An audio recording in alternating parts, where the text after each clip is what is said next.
Pag-usapan natin ngayon itong, kumbaga, dalawang mukha ni Senator Ronald Bato de la Rosa. Base sa sinusuri nating materyal, titingnan natin kung paanong yung matapang niyang hamon ay tila biglang naglaho na parang bula. O ayan, yan yung sikat na linyahan niya. Isang diretsahang hamon sa International Criminal Court o ICC. Ang dating, sige, subukan niyo ko, handa ko. Parang wala siyang kinakatakutan, di ba? At take note ha, Mayo lang yan ng 2025. Ibig sabihin, bago-bago pa lang, sariwa pa sa isipan ng marami ang mga salitang yan.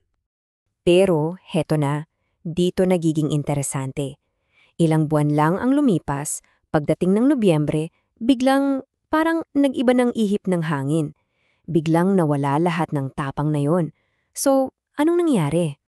Okay, para magets natin kung bakit biglang nagibang tono, kailangan nating i-rewind ng kaunti.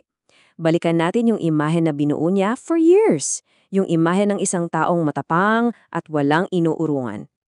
Tingnan niyo to, mula 2019 pare-pareho lang ang linya. Bring it on. Paulit-ulit, no? Parang laging may kasamang yabang, isang hamon sa international justice na, sige, gawin niyo ang gusto niyo. So ito na nga, fast forward tayo sa turning point. Yung sandali kung kailan yung banta na dating parang hangin lang, naging totoo na. At dito, biglang naglaho yung persona na yon. At anong nangyari? Boom! November 8, 2025, pumutok yung balita. Mayroon ng arrest warrant mula sa ICC. Ito yung naging trigger. Dito nagsimula ang lahat ng pagbabago. At anong naging reaksyon niya? Well, apektado sa mga sumunod na araw. Una, bigla siyang nawala sa Senado. Tapos, nag-file ng petition para sa TRO sa Korte Suprema para humingi ng proteksyon. At eto pa, nag-post pa ng litrato na humihingi ng gabay sa isang spiritual advisor. So teka, nasaan na yung bring it on? Dito ngayon papasag yung sinasabing pinaka-core ng argumento, yung malaking-malaking pagkakaiba o ayon sa source, yung hypocrisy sa pagitan ng mga karapatang hinihingi niya ngayon at yung mga karapatang ipinagkait daw sa iba. Tingnan niyo tong comparison. Sa isang side, andyan si Senator De La Rosa, na ngayon ginagamit lahat ng legal na paraan para protektahan ang sarili. May abogado, humihingi ng due process, lahat na.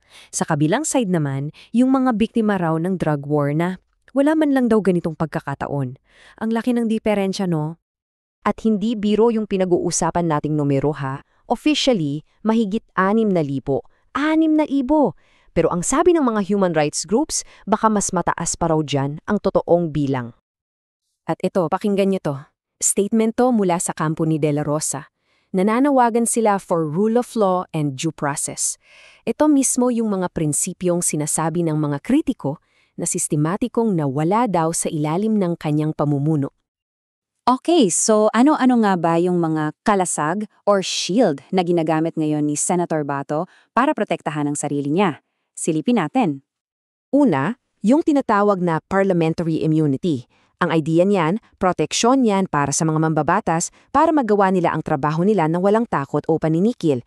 Pero linawin natin ha, hindi yan excuse para takasan ng mga seryosong kaso tulad ng crimes against humanity. Pero may but dyan.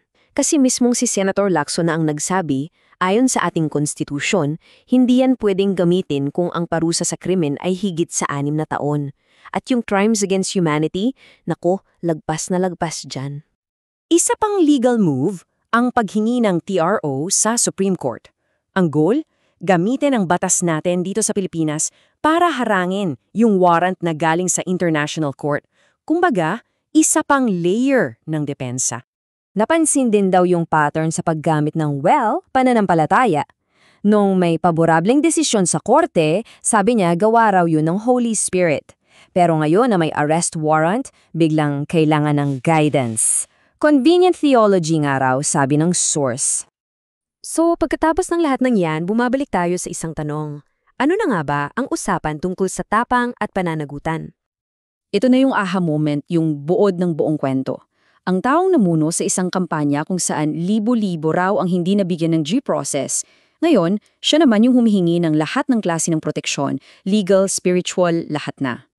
At yan, bumbabalik tayo sa simula, sa linyang Bring it on.